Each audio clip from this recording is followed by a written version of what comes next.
everybody. I'm going to roll into the next one, but then we're going to go into some work time, and then I'm going to let a better render run. I probably should have been doing it this whole time, but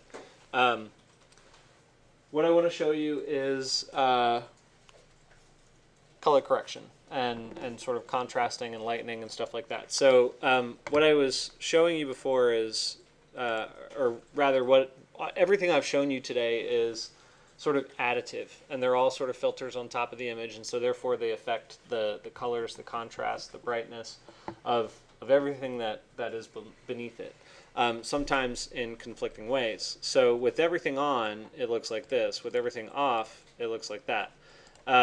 So there are some things that you need to do in order to get the base image up to par with what you've done to it. So generally, we still have our base image there, so that's good. So we can actually edit this image here in its original format. So I don't like to modify too much, and we don't really have super high shadows on this one.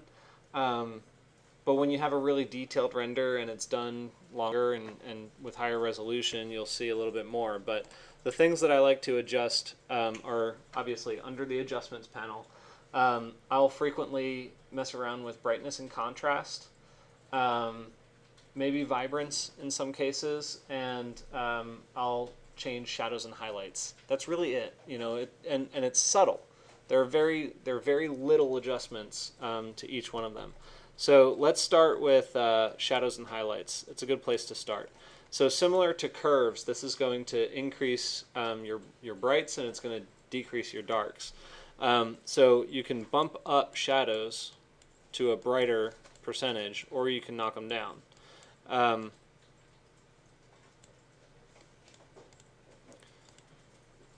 It depends on how dark your image is. Generally speaking, I don't have a problem with where my shadows were in this one, but you don't really want to increase that more than like 10% for most renders. And you can increase highlights, which is going to pull some of the more diffuse sort of shadows out. So what you'll see between the original one and this one is that what used to be in the shadow, which is everything over here on the left, right? That stuff got a little bit brighter because that's a natural shadow. And what the highlights did is it took the highlights on some of these sort of brighter and more diffuse spaces, and it made those even more contrasting. But that was like really an extreme example. If anything, you just kind of want to bump it up to maybe another 10%.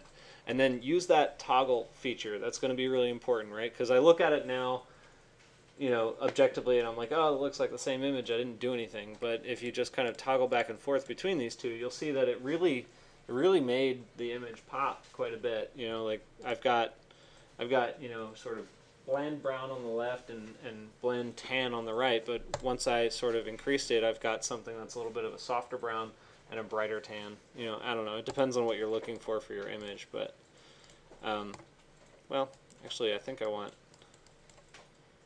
the highlights, but I want less shadow. That's going to work out better.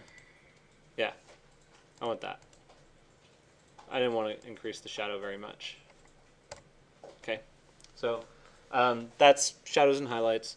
The other thing that I like to modify is the brightness and contrast. So brightness and contrast, for most overlays, if you're going to do like the canvas overlay or something like that, it's going to make the image darker. So you don't want to increase the brightness up to something like that, right? That looks terrible. So again, subtle. I generally don't go much higher than like a 10, where it's just going to kind of bring it up and sort of pop out a little bit further, which is nice for me. Contrast, you can always, contrast is something that I think sometimes you can increase dramatically at times. So I'm okay with changing the contrast a little bit on this. So I'm going to bump the contrast up on 20. So let's take a look at that versus the original. Okay, so I didn't do that much. It's super subtle. But notice how that one feels a little bit flat, right? Maybe you can't quite tell up here on screen, but on mine it looks pretty significantly different. The interior space is kind of increased a little bit. The shadows are a little bit more contrasting. It just feels a little bit less washed out and gray. So anyway, let's go back to that sky. And I'm going to go back up into image. And what else did I say I sometimes do? I said shadows and highlights, brightness and contrast, and occasionally vibrance. Yeah. So vibrance, it kind of, for lack of a better term, it almost saturates it. It puts a lot more color in certain areas that, you know, yeah. If you bump the saturation up, it's going to really saturate it. But vibrance is going to take some of the extremes, and it's going to really accentuate the extremes. So when you're trying to do a mostly grayscale image and you really want to have something pop, right? Something that already is very saturated, like this red, I can increase the vibrance, and that's going to make that red really stick out, even without the saturation. So I'll go up to like a 20 on that one. Yeah, there we go. That's cool. That got a lot warmer down here in the bottom right. So anyway, it takes a careful eye, right? You need to kind of check and recheck the differences between the image that you had and the image that you've gotten to see that it's going in the right direction. And then after that, you just kind of need to fiddle around and get the effect you want. So what questions do you have about that? Now, it's not a very technical or thorough explanation of all the adjustments you can make in Photoshop. What I'm trying to give you are what I think are the most efficient and effective areas to work on.